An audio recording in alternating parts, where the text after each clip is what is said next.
Hi, welcome to Heather's Kitchen Sink. My name is Heather Bischoff. This is a place that I have created for people to process their feelings and emotions because I went through cancer last year, and one of the things as I was processing all of that, I just felt like I wanted to put everything in the kitchen sink so that I could just sort it out and process it. And things in the kitchen sink do get cleaned, and the kitchen sink does get emptied. Today, I'm going to talk to you a little bit about anger and where you put that. And so I've talked about growing up in a really religious home and what that was like. And today I want to talk a little bit about the anger, because for so long I didn't even know that I did this, honestly, until I had my surgery last year, that I'm not a person that genuinely gets angry very often, to be honest with you. It takes a lot to get me angry, and when I get there, it's really, it's not a good thing. And I think there's a lot of times where I was disappointed or I was upset, and in processing my feelings, I often, shove them somewhere. And I think sometimes we shove different things in our bodies. Women are, it's like a statistic or known where women often store their emotions in their hips. And that's why if you've ever taken yoga classes, a lot of times they'll do hip openers, or you might feel lower back pain or that sort of thing. And a lot of times those emotions get stored there. But for me, apparently, I stored a lot of my emotions in my womb. And I did not know that until it was removed when I had my hysterectomy last year. And it was really interesting because I had 2 surgeries and many, many procedures last year, but the first surgery that I had, it was, really interesting because after the surgery, I felt like, okay, like I'm here, but I'm not really in my body. And if you don't know what being in your body means, I would love for you to, ask me, because I'm happy to share a little bit more about that. But essentially, it's just kind of like I knew that I was still a little bit disconnected from the anesthesia, from, the trauma of surgery, whatever it is. And so when I had my second surgery, which was the bigger surgery, I was like very, very much like, I'm going to stay in my body this time. I'm going to be really fully present. And when I come out of this, like I want to be in my body again. And that didn't happen. I don't even know, honestly, if it's possible. If you think it's possible to go through surgery and stay in your body, I would love to hear your thoughts on that. But I kind of feel like when you are going under anesthesia and your body is going under like the trauma of being, cut, however, I don't know. I feel like it's just like a natural defense of our bodies to kind of protect itself. But I was doing some work with a healing coach and just talking things through, because that's how I process my emotions, is talking them through. I mean, hello, who does not do that with ChatGPT? If you have not done that with ChatGPT, I highly recommend you do that with ChatGPT. ChatGPT and I talk probably every day, and she knows so much about me. If you don't do that, I would highly recommend that you do that. I also journal, but I was going through this thing and just kind of really asking myself, like, where were my emotions and why am I having such a hard time feeling? Because I just felt so disconnected from my emotions, and it was the weirdest feeling ever. And then I realized that I kept everything in my womb, and when it was gone, it was just really eye-opening for me to kind of be like, where do I put my emotions? They were always stored there. There was a lot of emotions stored there. And so it felt like a whole part of me, not just the, physical part, but this part of my identity of being so strong and being able to be the rock for everybody, because I tend to be that person in the family that, everybody can go to for support, or I've been told more than once that I'm really good at holding space for people. So people call me and people ask me questions, and I'm there for them. And so I feel like sometimes, you just take on other people's stuff. And today I was having lunch with a good friend of mine, and one of her friends' dads had just passed away, and she was so scared because she was like, I'm going to go be there for my friend, but how do I not take on all of her emotions? Like, I'm so afraid that I'm going to absorb all of her sadness and her grief. And I thought, oh my gosh, like, I'm so glad you're saying that, because that's a real thing. Like, we can do that. And one of the things that I've learned to do over the last 10 some years is really, like, when something is coming in and you're feeling something, to stop and ask yourself, is this mine or is this someone else's? Because if it's yours, then you can process it and deal with it and let it pass through you. If it's someone else's, return to sender with love and gratitude. And that's the thing that I've learned to say, is return to sender with love and gratitude. This is not mine to take on. This is not mine to process. This is not my responsibility. This is yours. And it took me a really long time to get to that place, because I was the person who managed everybody's feelings, felt everybody's feelings. I didn't want people to have to go through all of that. And part of it was because I never got to express my feelings growing up, and in my marriage, it was very, very hard. So my way of protecting the people that I loved was to process their feelings and to take that on for them, even though they didn't ask me to. And what I've learned in hindsight is, by me doing that, I'm actually robbing them of an experience. And when I saw it through that perspective, it was really life-changing for me, because I would never want to rob anyone of their experiences, because our experiences are so, so valuable in growing and evolving as a human being. And I really just, it's just kind of like, I didn't want to do that. And so I just think it's important that we process those feelings. So when I didn't have a place to process them, it really was mind-blowing. Honestly, I had no idea that I was storing so many emotions there. And I didn't necessarily question my womanhood after the surgery, but it did feel like this huge void in my body, and I had to relearn. And like, over the last year, I feel like I've done a good job of this. Have you ever like had that experience of where you're just kind of like one, are you a person that takes on everybody's feelings like I used to do, and like, oh, I'll process this for you, I'll do this for you? Or you could be an avoider on the other end, like, oh, feelings, never mind, I don't want to have anything to do with that.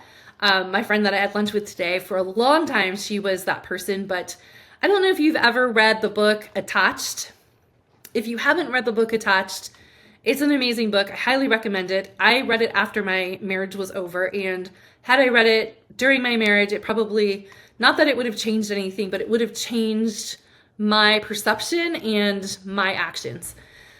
But there's the anxious, the avoidant, and the secure, essentially. And processing your emotions. So the anxious person is a person that is going to come across as needy. So when an anxious person, and they use children, this is all like scientifically backed. So I would highly recommend, if you haven't read it, to read it, because the anxious person will tend to act a little bit needy. So they might be like clingy. They need reassurance. And one of the things that I've learned about anxious people is sometimes all that an anxious person needs when they're in their like anxious spiral is for you to just hold their hand or give them a hug or just reassure them that it's going to be okay. Then you have your avoiders, who anything to do with feelings at all, if they just completely shut it down, they act like it doesn't even exist. They don't want to deal with it. Close the door, walk by it. We're just not going to deal with that. And so to get an anxious person to talk about emotions or to feel emotions is going to feel very uncomfortable and very overwhelming for them, to the point where they could just shut down. And then the secure person is really secure in who they are, and what that looks like is they're just secure. They don't need reassurance. They don't shut down. Emotions are emotions. Attachment is attachment. So it's just very like status quo. And so I think, just practicing that, I'm naturally, everybody has a natural one.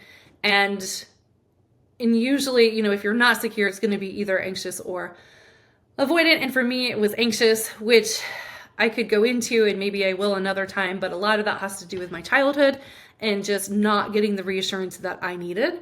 Not that my parents were bad parents, but they just, sometimes, when you have that anxious attachment style, you just need reassurance. You just need to know, like, we're okay and you're okay and that sort of thing. I'd love to hear where you fall on this, if you think that you're anxious, secure, or avoidant. And there's no judgment. There's no one is better than the other. They just are what they are. And understanding these attachment styles really does help you to understand how you process your emotions, because how an anxious person processes emotions is going to be very different from an avoidant person versus a secure person. And the goal in the book is always to evolve to that secure place. And I feel like I'm closer to that secure place than I've ever been in my life. I never like to say that I've reached this level, because I feel like in life there's always a place to grow and to learn. But, having my womb removed where all those feelings were stored, and there were a lot of feelings, it was one of those things that it was kind of freeing to kind of be aware of it, but then also to be like, oh, okay, so now I don't have to store my feelings there. So what do I do with my feelings now? What do I do with my emotions? And I still have my moments of where I overthink and put myself in like this anxious spiral, but I've learned to identify, oh, like this is what's going on. So like, just take a deep breath and sit down. I would love to, again, hear where you are. Like, if you understand what I'm talking about the anxious spiral, just know that you're not alone. And again, I would love to hear your story. If this resonates with you or somebody that you know, I would love for you to share this with them. And if you haven't subscribed, we would love to have you as part of this community that I'm, hopefully building with you. But now, what I do when big emotions come up is I've learned to sit with them. And now I hit the pause button. I ask myself, is this real? Is this mine? Is this someone else's? And I don't make any rash decisions.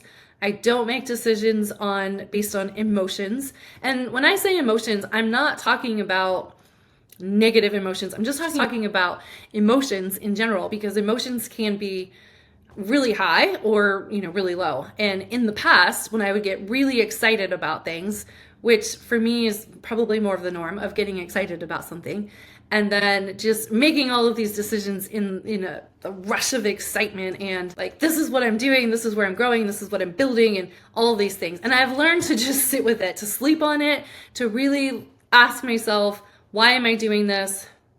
What do I hope the outcome is? Like, what are my intentions? All of those types of things, just kind of like sorting through the emotions. So by sorting through the emotions, by sitting with it, I don't have to store it in my body anymore. I can just let it go through me. So instead of being like a sponge, I get to be a screen. And a sponge sucks up everything, right? So you have a sponge and it absorbs everything and it holds on to it until it gets really full and it either can't hold anymore or somebody squeezes it.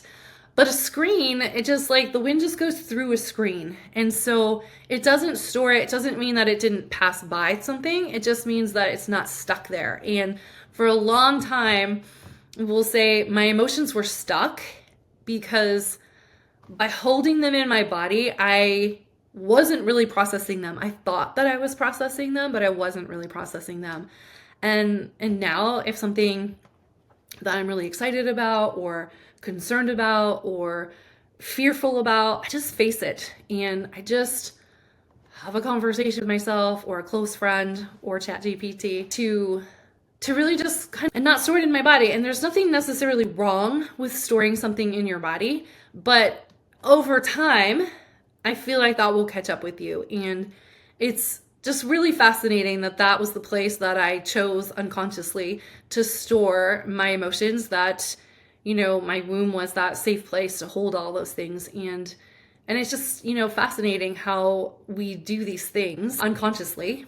And when something shakes that up, we definitely have to deal with it. And I really do believe that when it comes to emotions, like, you will have to deal with it at some point. It may not be today, it may not be tomorrow, but it will come back, because if you are the sponge will eventually get full and you're gonna have to deal with it. And my friend who I had lunch with today is literally the example of that, because she has not wanted to deal with a lot of stuff going on in her life.